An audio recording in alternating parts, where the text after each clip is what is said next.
La tâche 3 doit contenir entre 150 et 180 mots. C'est une synthèse de deux documents plus l'expression d'un point de vue.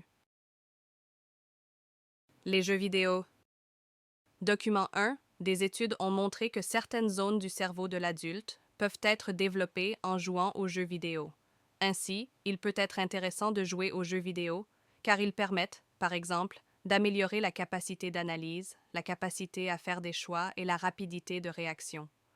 C'est une bonne nouvelle car la répartition des joueurs par âge montre que 80... Document 2. Pendant 3 ans, des enfants âgés de 8 à 17 ans ont participé à une étude sur les jeux vidéo. Les résultats de cette étude montrent que les enfants qui jouent beaucoup aux jeux vidéo sont plus violents, plus nerveux et plus stressés que ceux qui ne jouaient pas ou peu.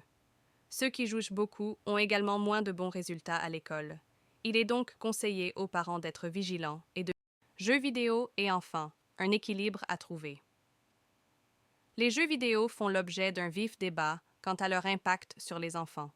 D'un côté, le document souligne les aspects positifs que peuvent apporter les jeux vidéo, tels que le développement des fonctions. L'impact des jeux vidéo dépend de l'utilisation et de l'âge de l'enfant.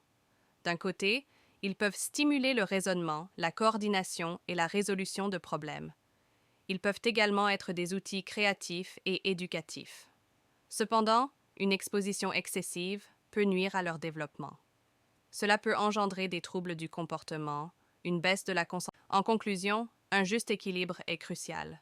Les parents doivent s'impliquer activement en fixant des limites de temps, en choisissant des jeux adaptés à l'âge et en favorisant d'autres activités. Encadrés et utilisés modérément, les jeux vidéo peuvent devenir des sources d'apprentissage pour les enfants.